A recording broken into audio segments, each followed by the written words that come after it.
నమస్తే, welcome to Ayushman భవ. మీరు బ్రెయిన్ ట్యూమర్తో బాధపడుతున్నారా? మీకు తరచూ తలనొప్పిగా ఉంటుందా? మీ కండరాల్లో బలహీనంగా అనిపిస్తోందా? ఇలాంటి బ్రెయిన్ ట్యూమర్ సమస్యలకు లేటెస్ట్ ట్రీట్మెంట్ మెథడ్స్ గురించి వివరించేందుకు మనతో ఉన్నారు Yashoda hospitals senior radiation oncologist doctor Pradeep Kumar గారు. వారిని అడిగి మరిన్ని వివరాలు తెలుసుకుందాం. నమస్కారం డాక్టర్ గారు. నమస్కారం అండి. డాక్టర్ గారు, అసలు బ్రెయిన్ ట్యూమర్ అంటే ఏంటి?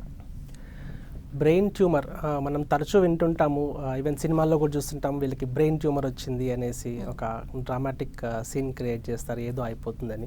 సో అసలు నిజంగా అంత డేంజరస్సా కాదా అనేది మనం ఒకసారి క్లియర్గా దాని లోపలికి వెళ్ళి చూస్తే మనకి అర్థమవుతుంది. ఫస్ట్ అసలు బ్రెయిన్లో ట్యూమర్ వచ్చింది అంటే అదొక మాస్ ఆఫ్ సెల్స్ అన్నమాట.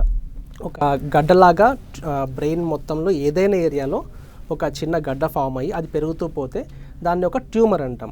అంటే ట్యూమర్ అంటే అది క్యాన్సర్ కావచ్చు, క్యాన్సర్ కాకపోవచ్చు, వేరే ఏదైనా కావచ్చు.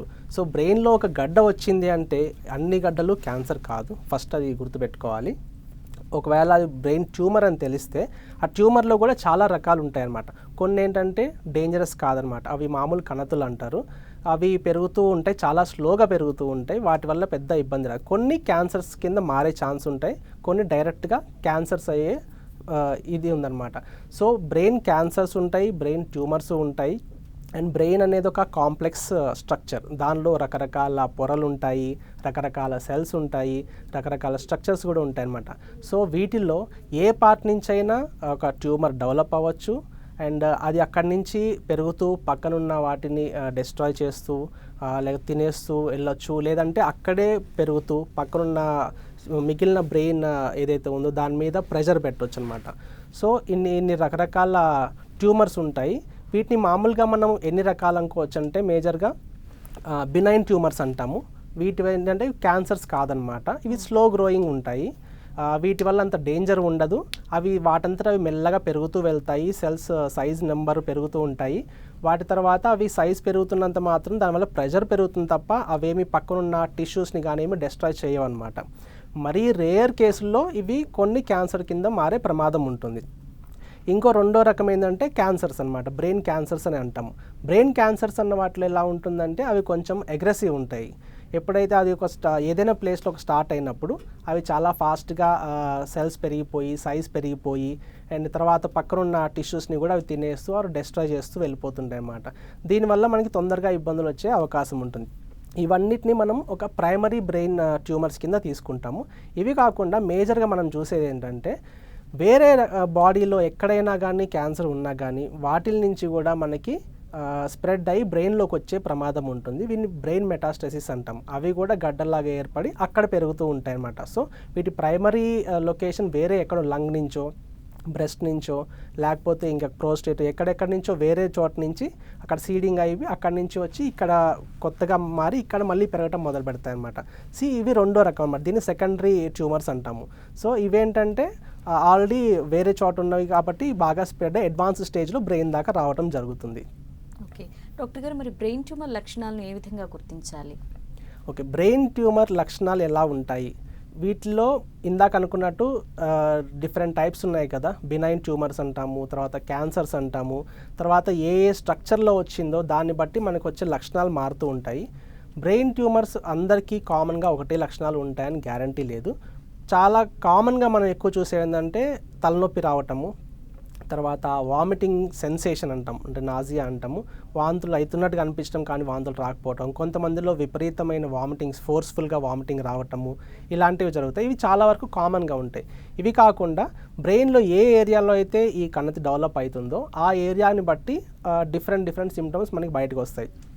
సపోజ్ ఇప్పుడు బ్రెయిన్ మొదటి భాగం అంటే నుదురు భాగంలో ఉన్న బ్రెయిన్ ఏరియాలో ఉందనుకోండి, ఈ ఏరియా మనకి జనరల్గా ఏంటంటే మన థాట్ ప్రాసెస్ కానీ, మెమరీకి సంబంధించి కానీ, లేకపోతే మన జడ్జిమెంట్, ఇలాంటి వాటి మీద మనకి ఫంక్షన్స్ ఉంటాయి. సో ఇవన్నీ దెబ్బతినే అవకాశం ఉంటుంది ఆ ఏరియాలో బ్రెయిన్ ట్యూమర్ వస్తే.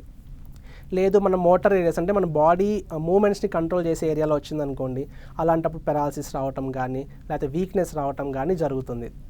ఇది కాకుండా మన చెవి, వినికిడి ఇలాంటి ఏరియాస్, లేకపోతే కళ్ళు, మన చూపు ఉంటుంది కదా, ఈ ఏరియాస్లో కనుక వస్తే ఆ చూపు మందగించడం కానీ సరిగా వినపడకపోవటం కానీ ఇలాంటి లక్షణాలు కనిపిస్తాయి. కొన్ని ఏంటంటే మన ప్రతి ఒక్క అవయవం ఏదైతే ఉందంటే మనకి సెన్స్ ఆర్గన్స్ అంటాం కదా, వీటి క్రేనియల్ నర్వ్స్ అని కొన్ని ఉంటాయి. ఇవన్నీ ఒకటే చోట నుంచి పక్క నుంచి వస్తాయి. ఒకవేళ అలాంటి ఏరియాస్లో కనుక ఈ ట్యూమర్ కనుక డెవలప్ అయిందనుకోండి, సో ఈ క్రేనియల్ నర్వ్స్ ఎఫెక్ట్ అయ్యి ఆ ఒక నర్వ్కి సంబంధించిన ఫంక్షన్స్ మనకి ఎఫెక్ట్ అయ్యే ఛాన్స్ ఉంటాయి. సో అందరిలో ఒకటే టైప్ ఆఫ్ లక్షణాలు కనపడవు. కొన్ని కామన్గా ఉంటాయి, కొన్ని స్పెసిఫిక్గా ఆ ఏరియాని బట్టి డిఫరెంట్ లక్షణాలు మనకి కనిపిస్తాయి. డాక్టర్ గారు, అసలు బ్రెయిన్ ట్యూమర్ ఎందుకు వస్తుంది? బ్రెయిన్ ట్యూమర్ రావటానికి వివిధ రకాల కారణాలు ఉంటాయి. కొన్ని అయితే అసలు కారణం లేకుండా కూడా రావచ్చు. ఫస్ట్ తీసుకుంటే మనకి వంశపారంపర్యంగా వచ్చే ఛాన్సులు ఉంటాయి. అంటే ఫ్యామిలీలో కానీ ఇంతకుముందు జనరేషన్లో కానీ వాళ్ళ చుట్టాల్లో కానీ అంటే ఫస్ట్ డిగ్రీ రిలేటివ్స్ అంటే వీళ్ళలో కానీ ఎవరికైనా ఉన్నా కానీ వచ్చే ఛాన్స్ ఉంటుంది. ఇంకా జెనెటిక్ సిండ్రోమ్స్ అని ఉంటాం, అంటే పుట్టే బిడ్డల్లో కనుక కొన్ని క్లస్టర్ ఆఫ్ జీన్స్ మ్యూటేషన్స్ అయినప్పుడు వాళ్ళలో వివిధ రకాల డిసీజెస్ అన్నీ కలిపి ఒక సిండ్రోమ్ లాగా ఫామ్ అవుతాయి అన్నమాట. అలాంటి ఉన్న వాళ్ళలో కొన్ని సిండ్రోమ్స్లో బ్రెయిన్ ట్యూమర్స్ వచ్చే ఛాన్స్ ఉంటుంది. ఇది కాకుండా ఎక్స్పోజర్ టు రేడియేషన్ అంటాం, అంటే అణుధార్మిక శక్తికి కనుక ఎక్కువ ఎక్స్పోజ్ అయ్యి ఉంటే ఏదైనా చిన్న టైంలో కానీ పెద్దయినప్పుడు కానీ అలాంటి వాటి నుంచి కూడా వచ్చే ఛాన్స్ ఉంటుంది. ఇది కాకుండా చాలా వరకు మనకి తెలియకుండా స్పాంటేనియస్గా ఎక్కువ మందిలో మనం చూస్తుంటాం, సడన్గా ఫామ్ అవుతుంది, దానికి ఎలాంటి కారణాలు చెప్పడం కూడా కష్టమవుతుంది అనమాట. డాక్టర్ గారు, అదేవిధంగా ఇప్పుడు కొంతమందికి బ్రెయిన్ ట్యూమర్ వల్ల హెడేక్ వస్తుంది, వామిటింగ్ ఉంటుంది అంటారు. సో మరి కొంతమంది మైగ్రేన్ హెడేక్ వల్ల కూడా కొంతమందికి వామిటింగ్ సెన్సేషన్ ఉంటుంది, విపరీతమైన హెడేక్ ఉంటుంది. అంటే ఈ రెండింటికి మధ్య తేడా ఎలా గమనించాలి? అదే వైద్యుడిని ఎప్పుడు సంప్రదించాలి? ఓకే, మైగ్రేన్కి బ్రెయిన్ ట్యూమర్కి మధ్యలో ఉన్న తేడా గురించి మనం ఇప్పుడు తెలుసుకుందాం. మైగ్రేన్ అంటే ఏంటి? జనరల్గా ఏదైనా ఒక స్ట్రెస్ ఫ్యాక్టర్, ఒక ట్రిగ్గర్ ఉన్నప్పుడు వాళ్ళల్లో విపరీతమైన తలనొప్పి వస్తుంది. దాంతోపాటుగా కొంతమందిలో వామిటింగ్ సెన్సేషన్ రావచ్చు, లేకపోతే వాంతులు కూడా అవ్వచ్చు. వీళ్ళకి దీంతో పాటుగా వేరే లక్షణాలు కూడా కనిపిస్తాయి. కొంతమందిలో ఏంటంటే లైట్ చూస్తే కూడా చాలా సెన్సిటివ్ ఫీల్ అయిపోయి చూడలేరు అనమాట. లైట్ చూసినా చాలా నొప్పి అనిపించడం కానీ, ఈవెన్ కొంచెం శబ్దం అయినా కానీ వాళ్ళు దాన్ని తట్టుకోలేరు. సో ఈ సిమ్టమ్స్ కూడా కొంచెం మైగ్రేన్లో ఎక్కువ ఉంటాయి. ఇంకోటి తలనొప్పి ఎలా వస్తుందంటే ఒక సైడ్ మాత్రమే ఉంటుంది. మైగ్రేన్ వచ్చినప్పుడు ఒక యూనిలేటరల్ హెడేక్ అంటే ఒక సైడ్ మాత్రమే అలాగా హెడేక్ ఒక సైడ్ ఉండొచ్చు. లేకపోతే కొంతమందిలో ఏంటంటే ఇది టిపికల్గా స్ట్రెస్ ఫ్యాక్టర్స్తో లింక్ అయిపోయి ఉంటుంది అన్నమాట. అంటే వాళ్ళు ఏదైనా బాగా స్ట్రెస్లో వెళ్తున్నప్పుడు సడన్గా ట్రిగ్గర్ అవ్వటం కానీ, లేదంటే ఏదైనా కొంతమందికి ఏమో స్పెసిఫిక్ వెదర్ లింక్, కొంతమంది విపరీతమైన చల్లో వెళ్ళినప్పుడు దానికి ఒక స్పెసిఫిక్ ట్రిగ్గర్ ఫ్యాక్టర్ ఉంటుంది. అది రాగానే ఎంబడే వీళ్ళకి వస్తుంది. బట్ ఈ ఎపిసోడ్స్ ఎంబడే తగ్గిపోతాయి. అవి మరీ వారాలు ఉండవు అనమాట. 1-2 days ఉండొచ్చు, 3 days టాబ్లెట్స్ వేసుకుంటే తగ్గిపోతాయి. తర్వాత వీళ్ళు నార్మల్ అయిపోతారు. బట్ ఎప్పుడైతే హెడేక్ కంటిన్యూస్గా ఉంటుందో, వారం 2 వారాలు నెల అయినా కానీ మీరు మెడిసిన్స్ రెగ్యులర్ తలనొప్పి టాబ్లెట్స్ వేసుకుని తగ్గట్లేదు అంటే లోపల ఇంకేదో ఉంది, అది ఖచ్చితంగా మనం ఎవాల్యుయేట్ చేయాల్సి ఉంటుంది. జనరల్గా ఈ ట్యూమర్కి సంబంధించిన హెడేక్స్ ఎలా ఉంటాయంటే కంటిన్యూస్ ఉంటాయి అన్నమాట. వాళ్ళకి ఎప్పుడూ వస్తూనే ఉంటాయి, ఏ టాబ్లెట్స్ వేసినా తగ్గదు. ఇలాంటి వాటికి డిఫరెన్షియేట్ చేయడం కోసం మనం జనరల్గా బ్రెయిన్కి ఇమేజింగ్ అంటే మన ఎంఆర్ఐ లాంటివి తీసినప్పుడు ఏంటంటే లోపల అసలు ఏమైనా గడ్డ ఉందా లేదా చూస్తే అక్కడనే అర్థమవుతుంది. ఎందుకంటే మైగ్రేన్లో అసలు మనకి లోపల ఎలాంటి ప్రాబ్లం ఉండదు, స్ట్రక్చరల్గా అంటే గడ్డ ఫామ్ అవటం కానీ అలాంటివి ఏమీ ఉండవు. అది ఒక ఫంక్షనల్ డిసీజ్ లాగా అంటాం. ఒక బ్రెయిన్ ఫంక్షనింగ్ ఎఫెక్ట్లో మనకి డిఫరెన్సెస్ వస్తాయి. డాక్టర్ గారు, బ్రెయిన్ ట్యూమర్కి ఎటువంటి టెస్టులు చేయించాలి? బ్రెయిన్ ట్యూమర్ ఉంది అని డౌట్ పడ్డప్పుడు, అంటే ఇప్పటిదాకా మనం మాట్లాడుకున్న లక్షణాలు వామిటింగ్స్ రావటం కానీ, హెడేక్ ఉండటం కానీ, లేకపోతే ఇంకా వేరే ఎక్కడైనా బాడీలో చేతులు కాళ్ళు ఇలాంటివి సడన్గా ఏమన్నా వీక్నెస్ రావటం కానీ ఇలాంటివి ఉన్నప్పుడు బ్రెయిన్ ట్యూమర్ ఉందని డౌట్ అయితే ఉండాలి. అలా అని ఇదొకటే కాదు, ఎనీ మాస్ బాడీ అంటే ఇప్పుడు ఎప్పుడైనా సడన్గా స్ట్రోక్ అంటాం, స్ట్రోక్లో కూడా మనకి లోపల బ్లడ్ సడన్గా స్ప్లిల్ అయిపోయి అక్కడ ప్రెషర్, అది కూడా ప్రెషర్ ఫామ్ అవుతుంది అన్నమాట. సో అలాంటి దానిలో కూడా సిమిలర్ లక్షణాలు కనిపిస్తాయి. సో వీటిని మనం డిఫరెన్షియేట్ చేయడం కోసం ఇమీడియట్గా మనం ఒక ఇమేజింగ్ తీసుకోవాలి, ఒక సిటీ స్కాన్, ఒక ఎంఆర్ఐ స్కాన్. సిటీ స్కాన్ తీసినప్పుడు ఏంటంటే మనకి లోపల ఏమన్నా హీమోరేజ్ అంటే బ్లడ్ ఏమన్నా స్పిల్ అయిపోయి అక్కడ స్ట్రోక్ ఏమైనా వచ్చిందా లేదా తెలిసిపోతుంది. లేదు ఎంఆర్ఐ తీసినప్పుడు ఏంటంటే లోపల ఏమైనా గడ్డ ఉందా, ఆ గడ్డ లక్షణాలు ఎలా ఉన్నాయి, అది ట్యూమర్ లాంటి లక్షణాలే ఉన్నాయా లేదా అనేది మనకు తెలుస్తుంది అనమాట. ఇవి మేజర్గా మనకి మోస్ట్ ఇంపార్టెంట్ ఎంఆర్ఐ బ్రెయిన్ తీయటం అనేది చాలా అవసరం అవుతుంది అనమాట. డాక్టర్ గారు, అన్ని రకాల తలనొప్పిని బ్రెయిన్ ట్యూమర్కి సంకేతాలుగా భావించవచ్చా? తలనొప్పిలో చాలా రకాలు ఉన్నాయి. మేమైతే ఒక 65 రకాలు ఉన్నాయని చెప్పుకుంటాము. అన్ని రకాలు ట్యూమర్కి సంబంధించినవి కాదు.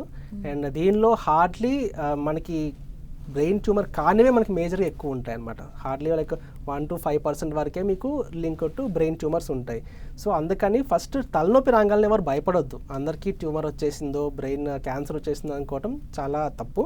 ఫస్ట్ అసలు ఎందుకు వచ్చింది, ఎలా వచ్చింది, తగ్గుతుందా లేదా, ఏమన్నా ఇమీడియట్ టెస్ట్లు ఏమైనా చేయించుకుంటే మనకి క్లియర్ ఎవాల్యుయేషన్ అవుతుంది. ఈవెన్ ఫిట్స్ వస్తాయి చాలా మందిలో, వాళ్ళకు కూడా తలనొప్పి వచ్చి ఫిట్స్ వచ్చే వాళ్ళు కూడా ఉంటారు. సో అన్నీ ఒక ఇంటర్ రిలేటెడ్ లాగా అనిపిస్తాయి అనమాట.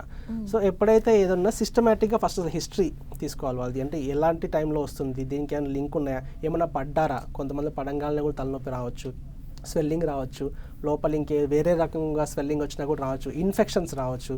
ఇన్ఫెక్షన్స్ వచ్చిన వాళ్ళలో కూడా లోపల ఏదైనా వాపు రావచ్చు, ఆ వాపు నుంచి మళ్ళీ ప్రెజర్ వచ్చి మళ్ళీ తలనొప్పి, ఇదే సేమ్ లక్షణాలు కనిపించవచ్చు. సో వీటన్నిటికి కూడా ఏంటంటే ప్రాపర్ టెస్టులు చేయించుకోవడం చాలా అవసరం అవుతుంది. అండ్ అన్నీ కాదు, ఒక 5 to 10% మాత్రమే బ్రెయిన్ ట్యూమర్స్ అవే ఛాన్స్ ఉంటుంది. ఓకే డాక్టర్ గారు, ఇందాక మనం చెప్పుకున్నాం వంశపారపర్యంగా కూడా వచ్చే అవకాశం ఉంటుంది అని. మరి అలాంటప్పుడు చిన్నపిల్లల్లో వస్తే చిన్నపిల్లల్లో లక్షణాలు ఏ విధంగా గుర్తించాలి, దీని గురించి ఏం చెప్తారు? ఓకే, బ్రెయిన్ ట్యూమర్స్ చిన్నపిల్లల్లో కూడా చాలా కామన్గా వస్తుంటాయి. ఇందాక మనం మాట్లాడుకున్నట్టు జన్యుపరమైన రీజన్స్ లైక్ సిండ్రోమ్స్ అంటాం కదా, అలాంటివి ఉన్న వాళ్ళలో కూడా చాలా మందికి మనం తొందరగా ఎర్లీ ఏజ్లోనే మనం చూడటం జరుగుతుంది.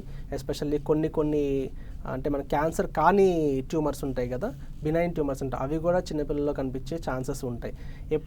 చిన్నపిల్లల్లో ఇది కొంచెం కష్టమైన విషయం, ఎందుకంటే మన పెద్దవాళ్ళం ఈ తలనొప్పి వచ్చింది, వామిటింగ్స్ ఉన్నాయి, ఇవన్నీ మనం చెప్పగలుగుతాం. కానీ పిల్లలు అలా చెప్పడం కష్టమవుతుంది. వాళ్ళకి ఏంటంటే జనరల్గా ఈ వామిటింగ్స్ అనేది ఉంటే మనకి క్లియర్ అర్థమవుతుంది. లేదు అంటే వాళ్ళ రెగ్యులర్ బిహేవియర్ ఉంటుంది. నార్మల్గా వాళ్ళు పెరుగుతున్నప్పుడు మనకి నార్మల్గా ఈ మైల్ స్టోన్స్ ఇలా వస్తున్నాయి, వీళ్ళు నవ్వుతున్నారు, ఏడుస్తున్నారు, ఇవన్నీ లక్షణాలు ఎలా ఉన్నాయో రెగ్యులర్ రొటీన్ కంటే కూడా భిన్నంగా ఉన్నప్పుడు, లేదంటే కొంతమందిలో ఆ చేతుల గ్రిప్ తగ్గటం కానీ, లేకపోతే కంటి చూపు డిఫరెన్స్ రావటం కానీ, ఇలాంటివి కొన్ని చిన్నవి ఉంటాయి. అవి కొంచెం కష్టమైంది, కొంచెం అబ్జర్వ్ చేయాల్సి వస్తుంది అనమాట. చేసి కొన్ని గ్రాస్గా తెలిసిపోతే ప్రాబ్లం లేదు. బట్ ఇలాంటి మైనర్ ఏమన్నా రోజు ఉండే పద్ధతిలో వాళ్ళు మాట్లాడేదో, లేకపోతే నవ్వేది, వీటిలో ఏమైనా తేడాలు ఉన్నాయి, లేకపోతే ముఖ కవలికల్లో ఏమైనా డిఫరెన్సెస్ ఉన్నాయా, ఇలాంటి చిన్నవి గమనించాల్సిన అవసరం ఉంటుంది. కొంచెం కష్టమైన పరిస్థితి అది. మరీ చిన్న పిల్లలు, కొంచెం పెద్దగా అయితే వాళ్ళు చెప్పేయగలుగుతారు. మనకి 3-4 years వచ్చిందంటే తలనొప్పి ఉందనో, లేకపోతే ఇక్కడ నొప్పి అక్కడ నొప్పి, లేకపోతే కళ్ళు కనిపించట్లేదు, ఇవన్నీ చెప్పటం ఈజీ అవుతుంది వాళ్ళకి. పేరెంట్స్ పర్యవేక్షణ అనేది చాలా ఇంపార్టెంట్ ఈ విషయంలో. అదే డాక్టర్ గారు, ఏజ్ లిమిట్ ఏమన్నా ఉంటుందా? ఈ ఏజ్లోనే బ్రెయిన్ ట్యూమర్ వచ్చే అవకాశాలు ఉన్నాయి అని చెప్పేసి ఏమన్నా అనుకోవచ్చా? ఏజ్ పరంగా చూస్తే లిమిట్ లాగా ఏమీ లేదు. బట్ జనరల్గా యంగ్స్టర్స్ అంటే మన చిన్నపిల్లల దగ్గర నుంచి ఓల్డ్ ఏజ్ అడల్ట్స్ దాకా ఏ టైం అయినా రావచ్చు. బట్ మరీ ఏజ్ బాగా పెరిగిపోయిన వాళ్ళలో ప్రైమరీ బ్రెయిన్ ట్యూమర్స్ కంటే కూడా సెకండరీ, అంటే వేరే క్యాన్సర్స్ నుంచి అక్కడికి వచ్చి ఫామ్ అయ్యే మెటాస్టసిస్ అంటాం, అవి ఛాన్సెస్ పెరుగుతాయి. బట్ ఎస్పెషల్లీ మన అడల్ట్స్ ఉంటారు కదా, అంటే చిన్నప్పటి నుంచి యంగ్ అడల్ట్స్ వరకు ఛాన్సెస్ ఎక్కువ ఉంటాయి అన్నమాట. ఈ కాలంలో ఈవెన్ మనం చూస్తున్నాం 30 ఏళ్ళ వాళ్ళు కూడా బ్రెయిన్ క్యాన్సర్లు కనిపిస్తున్నాయి. సో ఇంతకుముందు 50-60 తర్వాత అనుకునే వాళ్ళు కానీ, బట్ లేదు, ఏజ్ లిమిట్ ఎక్కడా లేదు, ఎవరికైనా వచ్చే ఛాన్స్ ఉంది. డాక్టర్ గారు, బ్రెయిన్లో వచ్చే అన్ని రకాల కణుతులు బ్రెయిన్ ట్యూమర్గానే పరిగణించవచ్చు అంటారా? అన్ని కణుతులు బ్రెయిన్ ట్యూమర్ అని అనుకోవడానికి ఛాన్స్ లేదు. ఎందుకంటే కొన్ని ఇన్ఫెక్షన్స్ నుంచి రావచ్చు, లేకపోతే కొన్ని ఏంటంటే ఇన్ఫ్లమేటరీ రియాక్షన్స్ అంటారు, ఎప్పుడైనా పడి ఉండొచ్చు, లేకపోతే ఇంకేమైనా స్ట్రెస్ వచ్చి ఉండొచ్చు, లేకపోతే కంప్రెషన్ ఉండొచ్చు, వాటి వల్ల కూడా కొన్నిసార్లు ఫామ్ అవ్వచ్చు అనమాట. అలాంటి ఫామ్ అయినప్పుడు అవి తొందరగా రిజాల్వ్ అయ్యి వెళ్ళిపోతాయి. లేకపోతే ఇందాక స్ట్రోక్ నుంచి కానీ, కొంతమందిలో ఏంటంటే ఇన్ఫాక్స్ అంటాం, అంటే ఇప్పుడు రక్తనాళాలు ఉంటాయి కదా బ్రెయిన్కి వెళ్ళే, అవి ఎప్పుడైనా చిన్న బ్లాక్ అయినప్పుడు ఆ ఏరియాలో సెల్స్ చచ్చిపోయి అదంతా ఒక మనకి కనిపించడానికి కణతులు కనిపిస్తాయి, బట్ అవి కణతులు కాదనమాట. సో అలాంటివన్నీ కూడా మనం రూల్ అవుట్ చేసుకోవాల్సి ఉంటుంది. టిపికల్గా కణతులు అన్నవి ఏంటంటే పెరుగుతూ పోతుంటాయి, అండ్ వాటికి కొన్ని లక్షణాలు కనిపిస్తాయి మనకి క్లియర్గా మనకి ఎంఆర్ఐ స్కాన్ తీసినప్పుడు. అండ్ దాంతోపాటు ఏమైనా సిమ్టమ్స్ చూపిస్తున్నాయా లేదా ఇవి చూసి, అండ్ ఫాలో అప్లో మనకు తెలుస్తుంది పెద్దగా అవుతున్నాయా లేదా, ఈ లక్షణాలు ఎక్కువగా ఉంటాయి అన్నమాట. ఒక మనిషికి బ్రెయిన్ ట్యూమర్ అటాక్ అయినప్పుడు ఆయన లైఫ్ సర్కిల్ ఎలా ఉంటుంది? అంటే నార్మల్గా తన పని తను చేసుకోగలుగుతారా? ఎటువంటి అతనికి ఇతరత్ర వేరే వ్యాధులు ఏమైనా సంక్రమిస్తాయా? వీటి గురించి ఏం చెప్తారు? బ్రెయిన్ ట్యూమర్ వచ్చింది అన్నప్పుడు సపోజ్ ఇందాక లక్షణాలు ఉండొచ్చు, లేకపోతే ట్రీట్మెంట్ కూడా తీసుకొని ఉండొచ్చు, లేదా తీసుకోవాలి లేదా ఆలోచన కూడా ఉండొచ్చు. బ్రెయిన్ ట్యూమర్లు అన్నీ ఒక రకంగా ఉండవు, వాటి పెరిగే లక్షణాలు కూడా రకరకాలుగా ఉంటాయి అన్నమాట. కొన్ని ఏంటంటే చాలా స్లో గ్రోయింగ్ ఉంటాయి, అది మెల్లగా 5 ఏళ్ళు 10 ఏళ్ళు అయినా కూడా అంత పెద్ద ఎఫెక్ట్ చూపించవన్నమాట. ఒకవేళ వాటికి ట్రీట్మెంట్ అయిపోయింది అనుకోండి, కంప్లీట్ క్యూర్ అయిపోయింది అనుకోండి, దాని గురించి ఇంకా ఆలోచించాల్సిన అవసరం లేదు. అప్పటిదాకా ఒకవేళ మిగిలిన బ్రెయిన్లో ఎలాంటి డ్యామేజ్ జరగకుండా ఉంది అంటే రెగ్యులర్ లైఫ్ నార్మల్గానే ఉంటుంది. వాళ్ళ యొక్క ఫంక్షనింగ్ అంటే బ్రెయిన్ నుంచి వచ్చే ఫంక్షనింగ్ కానీ, మన చేతులు కాళ్ళలో వీక్నెస్ లేకపోవటం, ఇవన్నీ నార్మల్ అయిపోతాయి. బట్ కొన్ని ఏంటంటే క్యాన్సర్స్ అంటాం కదా, బ్రెయిన్ క్యాన్సర్స్ అంటే గ్లియోబ్లాస్టోమా, గ్లియోమా అని కొన్ని ఉంటాయి అన్నమాట. అవి ఏంటంటే కొంచెం అగ్రెసివ్ ఉంటాయి. ఒకవేళ అవి ఏమన్నా టిష్యూస్ తినేసినా కానీ, ఏదైనా పార్ట్ మీద ప్రెషర్ పెట్టి చాలా ప్రొలాంగ్ టైం అయిందనుకోండి, ఆ ఫంక్షన్స్ మనకి తిరిగి రాకపోవచ్చు. అలాంటి సిచ్యువేషన్లో ట్రీట్మెంట్ ఇచ్చిన తర్వాత కూడా కొంత వెల్తీ మనకి కనిపిస్తుంది. కొంతమందికి మన కంటికి సంబంధించిన నర్వ్స్ ఉంటాయి, వాటి మీద ప్రెస్ చేసేటట్టు ట్యూమర్ ఫామ్ అయి ఉండొచ్చు. వాళ్ళు చాలా ప్రొలాంగ్ టైం అలానే ఉండిపోయింది అనుకోండి, అక్కడ సెల్స్ డ్యామేజ్ అయ్యి ఉంటే వాళ్ళు ట్రీట్మెంట్ అయిన తర్వాత కూడా వాళ్ళకి మళ్ళీ కళ్ళు కనిపించడం కష్టమైపోవచ్చు. లేదు అంతా సెల్స్ సేవ్ అయి ఉంటే మన ట్రీట్మెంట్ అయ్యి క్యూర్ అయింది అనుకోండి, మళ్ళీ రీగైన్ అయ్యే ఛాన్సెస్ ఉంటాయి. బట్ బ్రెయిన్ ట్యూమర్ వచ్చింది కదా అని చెప్పేసి మనం భయపడి ఇంకా ఏ పనులు చేసుకోవద్దు, అలాంటి అవసరమే లేదు. ఎందుకంటే చాలామంది మేము ట్రీట్మెంట్ ఇస్తుంటాము, వాళ్ళు బయటికి వెళ్తారు, వాళ్ళకి బ్రెయిన్ ట్యూమర్ ఉందని కనీసం బయట వాళ్ళకి వీళ్ళు చెప్తే కానీ తెలియదు అనమాట. అంతా నార్మల్ అయిపోతుంది లైఫ్. కాకపోతే దీనికి చాలా ఇంపార్టెంట్ ఏంటంటే ఎర్లీ స్టేజ్లో దాన్ని గుర్తించడం చాలా అవసరం. ఎంత ఎర్లీగా గుర్తిస్తే దానికి అంత మంచి క్యూర్ రేట్స్ ఉంటాయి. ఈ బినైన్ ట్యూమర్స్ అని ఏవైతే అన్నామో వాటిని మంచి క్యూర్ చేసేయచ్చు అనమాట. ఎందుకంటే ఒకసారి దాన్ని సర్జరీ చేసి తీసేసినా కానీ, లేకపోతే రేడియో సర్జరీ చేసి దాన్ని క్యూర్ చేసినా కానీ మళ్ళీ రావు, అంత తొందర రావు. చాలా రేర్ కేసుల్లో మళ్ళీ రిటర్న్ వస్తాయి తప్ప మళ్ళీ వచ్చి ఇబ్బంది పెట్టే ఛాన్స్ ఉండదు. సో తర్వాత వాళ్ళు క్యూర్ అయితే మళ్ళీ నార్మల్ లైఫ్ నార్మల్గా నడుస్తుంది. క్యాన్సర్స్లో మాత్రం కొంచెం ఇబ్బంది ఉంటుంది. డాక్టర్ గారు, బ్రెయిన్ ట్యూమర్ వల్ల పక్షవాతం వచ్చే అవకాశం కూడా ఉంటుంది అంటారు, అది ఎంతవరకు వాస్తవం? బ్రెయిన్ ట్యూమర్ నుంచి పక్షవాతం వస్తుందా? బ్రెయిన్ ట్యూమర్ ఎప్పుడైతే మనకి మోటార్ ఫంక్షన్స్ ఉన్న ఏరియాలో ఎఫెక్ట్ చేస్తుందో అప్పుడు పక్షవాతం వచ్చే ఛాన్స్ ఉంది. అది ఈవెన్ ఒక లక్షణంగా గుర్తించి దాని నుంచి ఎవాల్యుయేట్ చేసినప్పుడు దాని రీజన్ బ్రెయిన్ క్యాన్సర్ అని కూడా చెప్పే సందర్భాలు చాలానే ఉన్నాయి. బట్ అది కనుక విత్ ఇన్ టైంలో కనుక మనకి ట్రీట్మెంట్ అయ్యి వాళ్ళు కనుక రీగెయిన్ చేయగలిగారనుకోండి, అప్పుడు ఆ సెల్స్ ఎప్పుడైతే డ్యామేజ్ కాకుండా ఉంటే మళ్ళీ వాళ్ళ నార్మల్ మోటార్ మూమెంట్స్ అంటాం కదా, అవి నార్మల్ వచ్చే ఛాన్స్ ఉంది. బట్ అవి కనుక కంప్లీట్ డ్యామేజ్ అయితే మాత్రం అది పర్మనెంట్ అయ్యే ఛాన్స్ ఉంది. డాక్టర్ గారు, యాక్చువల్గా ఇప్పుడు మనం చెప్పుకున్నాం కదా, ఒకసారి సర్జరీకి వెళ్లకుండా మందులతో బ్రెయిన్ ట్యూమర్ని మనం తగ్గించుకోలేమా? బ్రెయిన్ ట్యూమర్ని మందులతో తగ్గించడం అనేది కష్టమైన పని. ఎందుకంటే జనరల్గా మనం తీసుకునే ఏ మెడిసిన్ అయినా కానీ మన బాడీ మొత్తం సర్క్యులేట్ అవుతాయి. కాకపోతే బ్రెయిన్కి అంత ఈజీగా వెళ్ళవు. బ్లడ్ బ్రెయిన్ బ్యారియర్ అని ఉంటుంది. ఈవెన్ కీమోథెరపీ డ్రగ్స్ కానీ ఇవన్నీ కూడా చాలా అంత ఈజీగా క్రాస్ చేసి బ్రెయిన్లోకి వెళ్ళవు అనమాట. అండ్ ఈవెన్ స్పెసిఫిక్గా మనము ట్యూమర్స్ గురించి ఆలోచించినప్పుడు అంత ట్యాబ్లెట్స్ తగ్గించే ట్యాబ్లెట్స్ అయితే లేవు. దీనికి మెయిన్ ఇంపార్టెంట్ ఏంటంటే సర్జరీ లేదంటే రేడియేషన్, అదంటే రెండింటి కాంబినేషన్. కొన్ని డ్రగ్స్ మాత్రమే ఇప్పటివరకు ఉన్నాయి, దాన్ని బ్రెయిన్ క్యాన్సర్స్లో యూజ్ చేస్తాము. ఆ ఒక ట్యాబ్లెట్స్ మాత్రం క్రాస్ చేసి వెళ్ళగలుగుతాయి. డాక్టర్ గారు, మామూలుగా ఇప్పుడు మనం బ్రెయిన్ ట్యూమర్స్ గురించి అనుకున్నప్పుడు వంశపారపర్యంగా కానీ లేకపోతే ఇన్ని వల్ల మనకి బ్రెయిన్ ట్యూమర్ వచ్చే అవకాశం ఉన్నప్పుడు దానికి పర్మనెంట్ చికిత్స అనేది ఒకటి ఉంటుందా? ఒకసారి సర్జరీ జరిగిన తర్వాత మళ్ళీ అది రిపీట్ అయ్యే అవకాశం ఉంటుందా? బ్రెయిన్ ట్యూమర్ని మనం గుర్తించినప్పుడు ఫస్ట్ అది ఏ సైజులో ఉంది, ఎలాంటి ఏరియాస్ని అది ఎఫెక్ట్ చేసింది, దాన్ని సర్జరీ చేయొచ్చా లేదా, అండ్ సర్జరీ చేసినాక మళ్ళీ రేడియేషన్ లాంటివి ఏమైనా అవసరం పడతాయా, ఇలాంటివన్నీ మనం ఆలోచించాల్సి ఉంటుంది. దాని స్టేజింగ్ అనేది చేస్తారన్నమాట. సర్జరీ చేసినప్పుడు వాళ్ళకి ఇంకొక ఇంపార్టెంట్ థింగ్ ఏంటంటే సర్జరీ కూడా కంప్లీట్గా తీయగలమా లేదా అనేది ఒక న్యూరో సర్జన్ ఆలోచించుకోవాల్సి ఉంటుందన్నమాట. వాళ్ళు మామూలుగా ఏంటంటే ఈ క్యాన్సర్స్ గ్లియోబ్లాస్టోమా ఇలాంటి బ్రెయిన్ క్యాన్సర్స్ ఏవైతే ఉన్నాయో వాటిని కంప్లీట్గా తీయడం చాలా కష్టం. ఎందుకంటే నార్మల్ బ్రెయిన్ టిష్యూస్లో కూడా వ్యాపించి ఉంటాయి. సో వాళ్ళు ఏం చేస్తారంటే సేఫ్ మ్యాక్సిమల్ రిసెక్షన్ అంటారు. అంటే మేజర్ పార్ట్ ఆఫ్ ద ట్యూమర్ని తీసేస్తారు. ఇంకా మిగిలిన లేయర్ని వాళ్ళు తీయడం చాలా కష్టం అనమాట. ఎందుకంటే బ్రెయిన్ ఫంక్షన్ ఎఫెక్ట్ అయిపోతుంది. అది కూడా టచ్ చేశారంటే ఇంకా నార్మల్ టిష్యూ కూడా కట్ అయ్యే ఛాన్స్ ఉంటుంది. సో వాళ్ళు మ్యాక్సిమం తీసేసి మిగిలినంతా రేడియేషన్ ద్వారా దాన్ని క్యూర్ చేయాల్సి ఉంటుంది అనమాట. సో ఖచ్చితంగా సర్జరీ అయిపోయినాక వాళ్ళందరికీ మళ్ళీ రేడియేషన్ ఇవ్వాల్సి ఉంటుంది. ఇచ్చిన తర్వాత ఈవెన్ సూక్ష్మ లెవెల్లో మైక్రోస్కోపిక్ డిసీజ్ అంటాం కదా, ఆ లెవెల్లో ఇంకా ఉన్నా కూడా అది మొత్తం కనుక క్లియర్ చేయడానికి ఛాన్స్ ఉంటుంది. అలా కాకుండా ట్యూమర్ పర్ఫెక్ట్ సైజులో షేప్లో ఉంది అంటే ఈజీ యాక్సెస్ ఉంది అంటే దాన్ని కంప్లీట్గా కట్ చేసి తీసేయచ్చు అనమాట.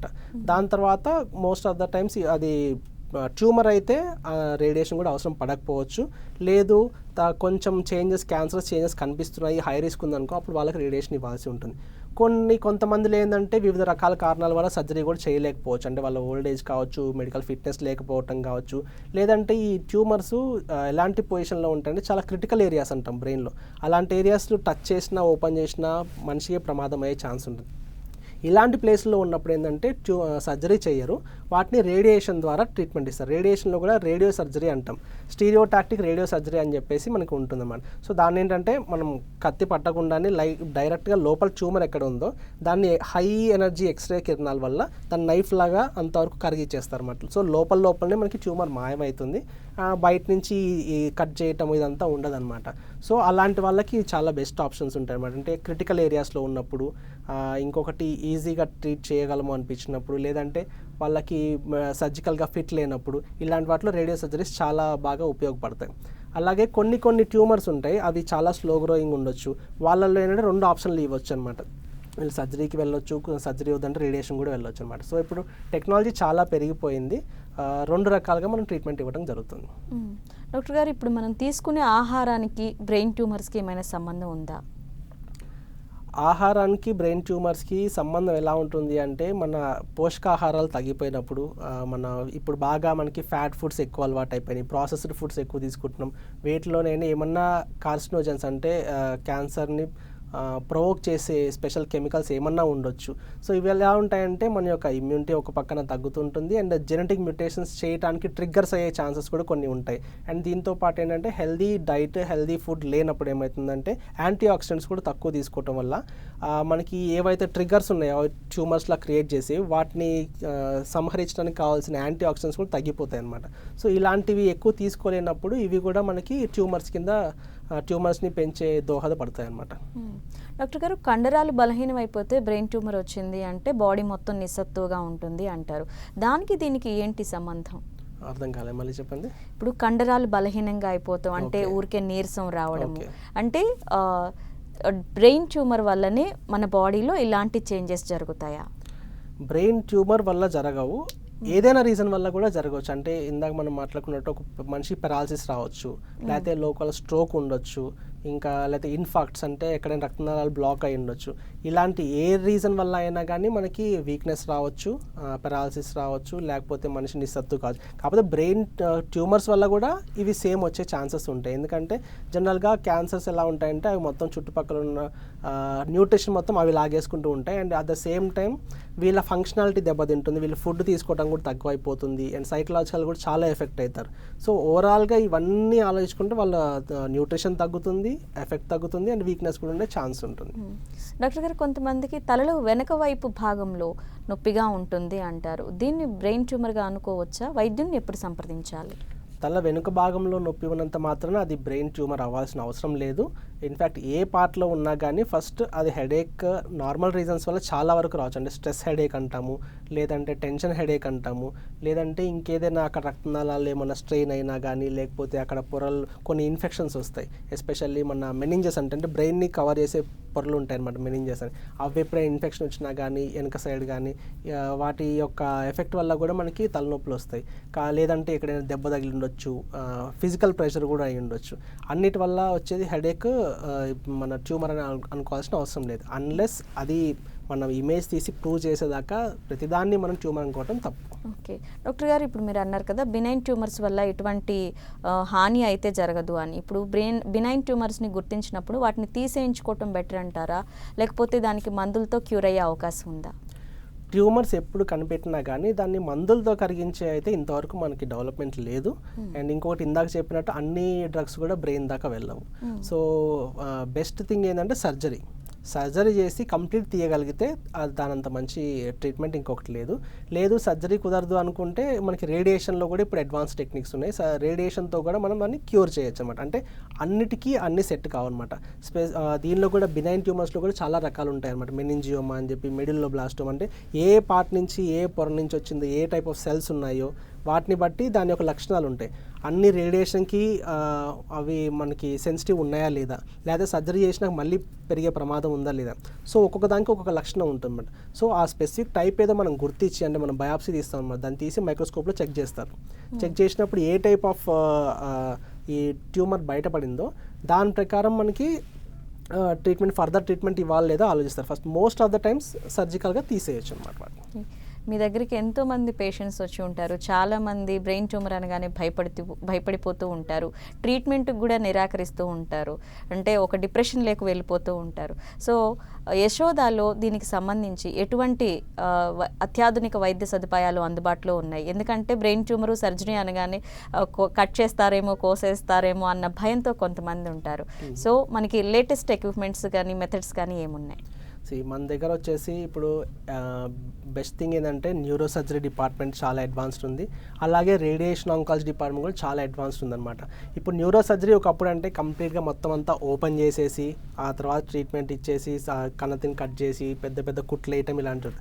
బట్ ఇప్పుడు ఏంటంటే depending upon the size, first important size. ఒకవేళ చిన్నగా ఉన్నాయనుకోండి న్యూరో నావిగేషనల్ సర్జరీస్ అంటాం, అంటే ఈవెన్ ఎండోస్కోపీ ద్వారా కూడా కీహోల్ సర్జరీస్ చేసే స్టేజ్లో మనం ఉన్నాము. ఇంకొకటి మన బేస్ ఆఫ్ స్కల్ అంటాం, అంటే ఈ బ్రెయిన్ కింద ఏరియాలో కనుక ఏమైనా క్రిటికల్ ఏరియాస్లో ఉన్నాయనుకోండి వాళ్ళకి ఈవెన్ ముక్కులోంచి కూడా వెళ్ళేసి అక్కడ సర్జరీ చేసి తీసే ఈ టెక్నాలజీ కూడా మనకి డెవలప్ అయింది. సో మీకు బయటకు చూడటానికి ఏం కనపడదు, కానీ సర్జరీ బయటకు వచ్చేస్తున్నారు. సో వీటిని ఎండోస్కోపిక్ సర్జరీస్ అంటాం. న్యూరో నావిగేషన్, ఇంకా 3D నావిగేషనల్ సర్జరీస్ ఉన్నాయి మన దగ్గర. ఇవి సర్జికల్గా కూడా ఇంత అడ్వాన్స్డ్ టెక్నిక్స్ ఉన్నాయి. ఇంకా ఇది కాకుండా మనకి రేడియేషన్కి వచ్చేసరికి మనకి లేటెస్ట్ స్టీరియోటాక్టిక్ రేడియో సర్జరీ అంటాం, అంటే బ్రెయిన్లో ఏ పార్ట్లో ఎంత క్రిటికల్ ఏరియాలో ఉన్నా కానీ పక్కనున్న క్రిటికల్ స్ట్రక్చర్స్ ఒక్కటి కూడా ఈవెన్ 1 mm లెవెల్లో కూడా డ్యామేజ్ కాకుండా పర్ఫెక్ట్గా 3D లెవెల్లో అంతవరకు హై ఎనర్జీ రేస్ని మనం ప్రొజెక్ట్ చేయగలుగుతాం అనమాట. సో దానివల్ల హై ఎనర్జీ నైఫ్ లాగా యాక్ట్ చేసి అంతవరకు కంప్లీట్గా ట్యూమర్ని తీసేయచ్చు అనమాట. సో ఇంత టెక్నాలజీ మనకి ఇప్పుడు డెవలప్ అయింది. అది కూడా సింగిల్ సిట్టింగ్లో కూడా చేయగలుగుతాం. ఇప్పుడు చిన్న ఉంటే సింగిల్ సిట్టింగ్, లేదంటే 2-3 సిట్టింగ్స్లో కూడా మనం రేడియో సర్జరీ చేసి దాన్ని ట్రీట్మెంట్ ఇవ్వగలుగుతాం. రైట్ డాక్టర్ గారు, బ్రెయిన్ ట్యూమర్ గురించి చాలా చక్కని పరిష్కార మార్గాలు చూపించినందుకు ధన్యవాదాలండి. ఇది వాళ్ళ ఆయుష్మాన్ భవ. చిన్న బ్రేక్ తీసుకుందాం. బ్రేక్ తర్వాత న్యూస్ అప్డేట్స్ కంటిన్యూ అవుతాయి. Stay with us.